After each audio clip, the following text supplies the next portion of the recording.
Welcome, everybody, to our Inside Center Court series. We are talking with some of the great staff members and figures around Center Court Baseball, which is quickly becoming a major player in New Jersey. The fantastic Marlboro site is our focus today, picking up heavy down the Shore Conference, that area. And we have Eddie Mejia, our guest today. Eddie is the director of baseball operations at Center Court in Marlboro. Thanks for coming on and sharing some stuff about yourself and also what we're looking at down at the Marlboro site. Yes, sir. No problem, Mike. Thank you for having me. It's a pleasure, honestly. So Absolutely. Tell us about how you got into center court, how that when that position became open to you.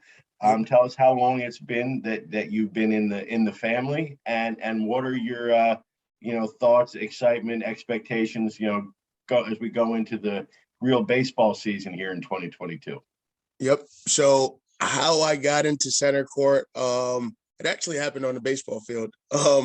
We like I one of my teams was playing against Rich Saeda, who happened to be over at center court already. And he reached out and told me that he would love to bring me over. And Mike, to believe it or not, we played a great game. It was a 3-2 game, and it was small ball and two really good defensive teams. And at the end of the game, we exchanged numbers, and before you know it, I'm at center court. So that's how that happened. And then in terms of what we're looking for expectation-wise for 2022, it's really continued development of all of our young players. Because we go from 9 all the way to 13 currently. So we just want to, I guess, I don't want to put this in a weird way, but alleviate some of the stress that travel baseball has put on a lot of kids nowadays and just help them develop the proper way and really understand that failure, you have to accept it before you meet success, right? And not just get into that, hey, we're going to go to the big tournaments just to call it a big tournament that we went to, right? So we want to do baseball the right way. And we just want these kids to have a home and really make it feel like a home. Not 1 year they're here and then the next year you got to get the boot just because we want to go bigger and better. Yes, at the end of the day, that is something we get to, but that's also a part of development in my eyes, right? So that's where we're at, Mike.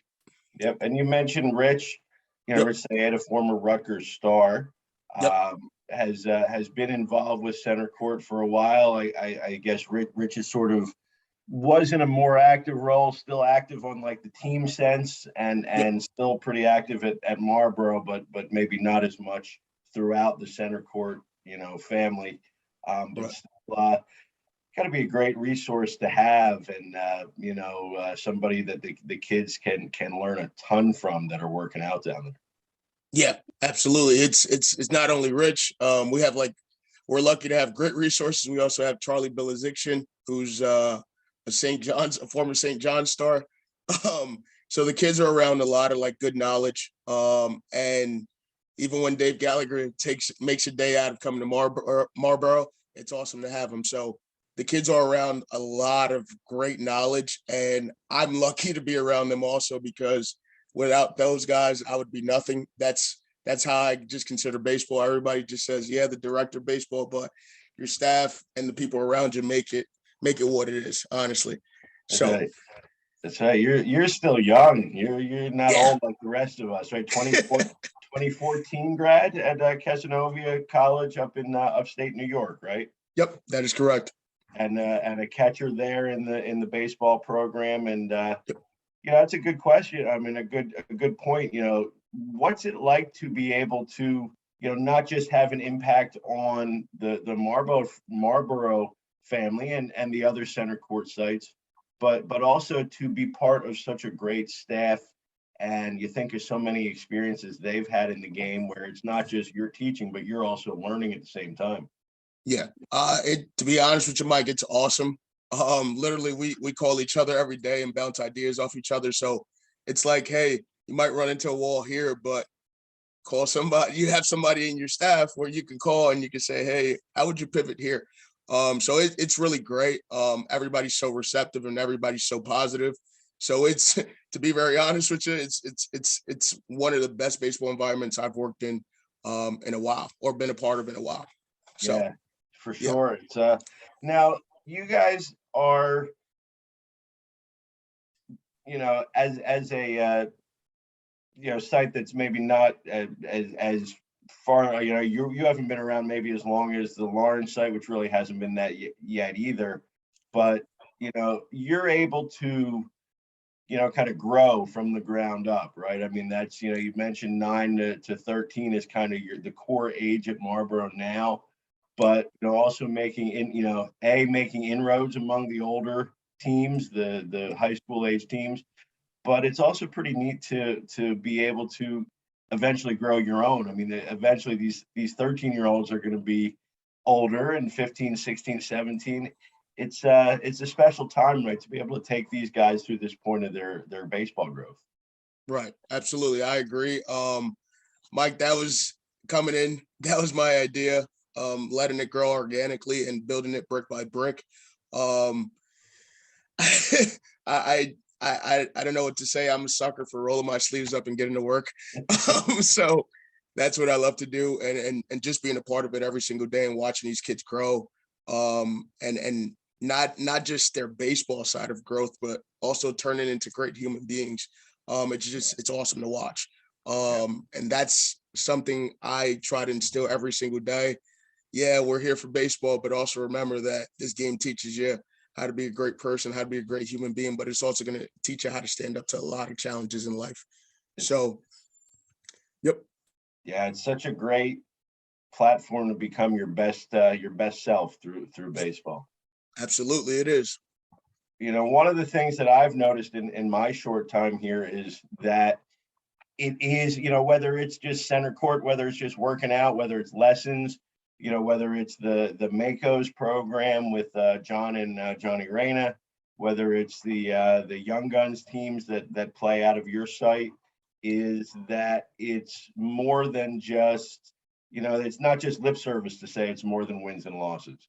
It's really a philosophy across the board that there is a greater purpose to the program. Does that fit into your philosophy? Absolutely, yes, it does. Absolutely, yes, it does. I would say going back to it, it's for me, it's really kind of guiding them into that philosophy. Just because there's different philosophies that some of these kids have been taught over the years, and it's just helping them buy into what we're doing, which is any program that you're building. So, yep. Tell us about the Marlboro site. For those Okay. of us who have, people who are watching this and haven't been out there, I mean, it's pretty big, first of all. Tell us about, what you love about it, how you're able to get work done, and what these, kids that come in there for the first time or the repeat guys get out of the site itself. Yeah. So at Marlboro, we have 55,000 square foot. It's not as big as Lawrence, but Nothing. we're there. On Earth, I think nothing is. Yep, absolutely. But I think what I love the most about Marlboro is the fact that we have our own designated area for baseball. And it allows us to go into 60-90 for the older guys, but easily convert it back into 50-70 or 46-60 if you need to. So we're able to accommodate every single age group, which I love highly. On top of that, I just love the setup of how our cages are, just because it doesn't put anybody in the line of fire for anything we're doing, especially if we have some heavy hitters in the building or if we have some kids learning for the first time. We all been to facilities where some things are on top of each other and it's like, we don't know if we're going to hit anybody. We don't want to be liable for that, but I do love the way that setup goes. And then just from what the kids get out of it is they have an open space where they can take ample amount of ground balls. They can take fly balls and treat it as if they were outside. So with that, it's a great, like, I understand that a lot of people love being on the field, but it's also a great environment just in case for not hypothetically speaking, sorry, for a day like today where it's raining well, you don't cancel practice. So that's one of the biggest things for me. I like I said, Mike, I love to roll my sleeves up. So I don't really like to miss practice unless I need to, or a game unless I need to. And that's the beauty of having like an indoor facility such as Marlboro. Yeah, And yep. absolutely. Tell Yep. us about Eddie Mejia now. Let's talk about you growing up in Yep. New York City. Yep. Tell us about the role that baseball has had in your life, Yep. and how important it is for you to take those lessons. And Marlboro excels in the younger ages right now, but to get those lessons out to your teams and your players. Right. So Mike, honestly, I'm a New York City kid, and I grew up in the Bronx. We won't hold that against you either. So for me, it was one of two things. It was really, well, in New York, you can fall into the traps really easily, but that's anywhere, right? So for me specifically, growing up in the Bronx, I started playing baseball at 4 years old. It was something that was in my family. And I played other sports, but I grew to love baseball so much. And it was a lot of people encouraging my parents to put them in this academy and this camp and all this stuff. And luckily my parents, they grinded their tails away to do that. And with that said, it for me, honestly, it was either go play baseball or sports the rest of your life and get some good academics along the way, or turn to what a lot of people turn to in New York, or, well, not a lot of people, but in the past time when I grew up, some people turned to the streets. And I didn't want to do that. I come from a good family. My parents raised me right. And I can't lie to you, Mike, there were some times where you get tempted to. But for me, it was, hey, I'd rather go to practice than screw around with other people that may not go down the right path.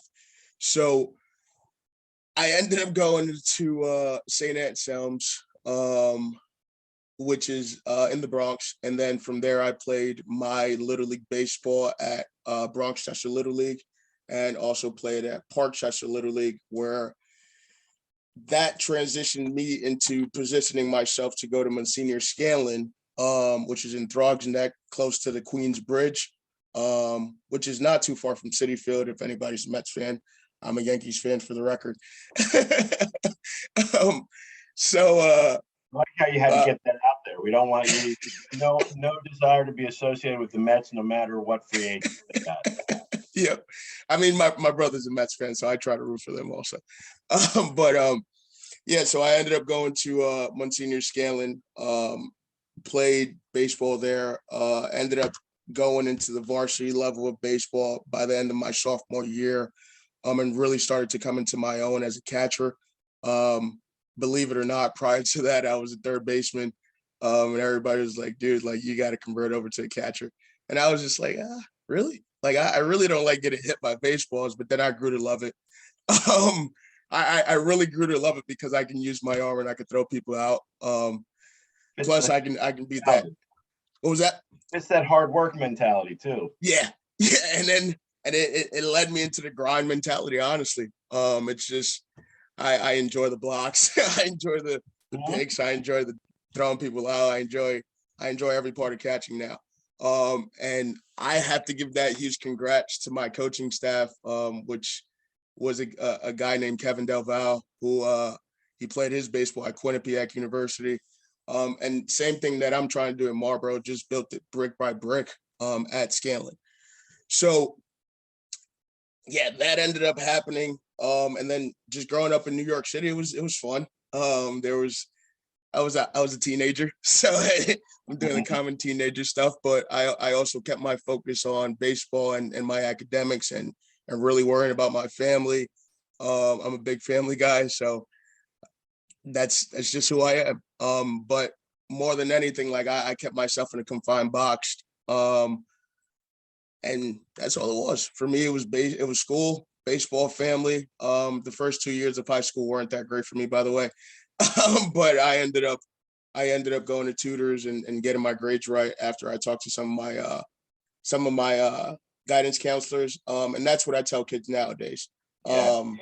it's not about how you start, right? You got to keep going, and your journey can change really quick, just as long as you want to stay on a positive direction. So some of those lessons I take every single day, and I instill those in the kids every single day. And I tell people all the time also, don't get discouraged where you're at, right? Some guys may not be starting, some guys may be starting and not performing the right way. Just keep staying the course, right? They're gonna play in your favor. Such a powerful lesson to get through to kids, anybody really. Is you can't change the past that got you to where you are. All you can do is change the direction you're taking to get to the finish line from, and you can still get, it's never too late, you know. Yep, absolutely. You want to start a good habit, the best time to do it is probably 10 years ago, but the second best time to do it is today, you know. Yep, absolutely. Yep, I agree with that, Mike. So what's our goal? What do we want to see happen at Marlboro in 2022? When you're planning, when you're thinking ahead, when you're doing the director level duties, Yep. what do we want to see take place at Marlboro this year?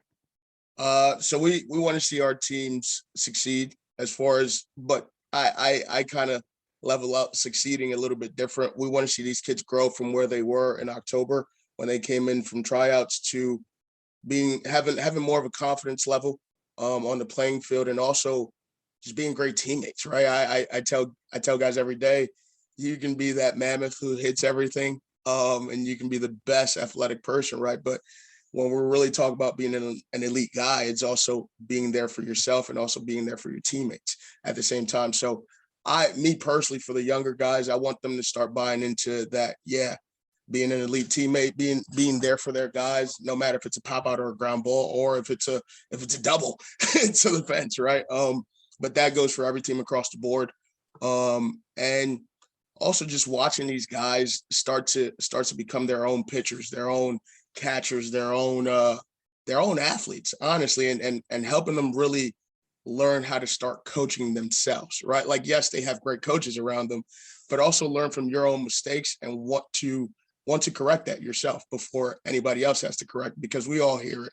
Hey, you got to fix your back shoulder while we're in the middle of swinging. And it's really just taking that, if you had a poor at bat, and just making your next at bat better, or moving on to the next play. So that's something we're big on this year. And then in terms of 2022, we just want to be able to help out more high schools in the area, more little leagues in the area. We're actually working with Freehold Little League to try to set up some coaching clinics and things of that nature, and just help other coaches become better coaches if they want it, right? So our services are out there for everybody. And I don't claim to know it all, right? Like I said in the beginning, I talk to guys like Rich, I talk to guys like Dave, I talk to guys like Charlie, and those are the guys I pick their brain, and Jim and Lou and John and Johnny and all these guys, and I pick their brain, and I just want to become a better coach, but more importantly, help that information get out to other coaches. So that's what we're really looking to gear up at Marlboro, and just have a little bit more fun, a little bit more team training. So that's really it. Baseball ninja event recently, right? I mean, Yep. I love the ninja courses at all the sites, but tell us about that and Yep. how that fits into, you know, the philosophy and the importance of.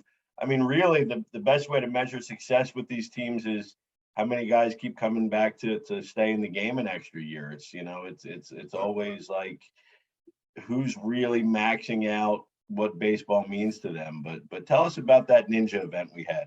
Yeah, so that ninja event was fun. It was a meet and greet for all of our families, all of our players.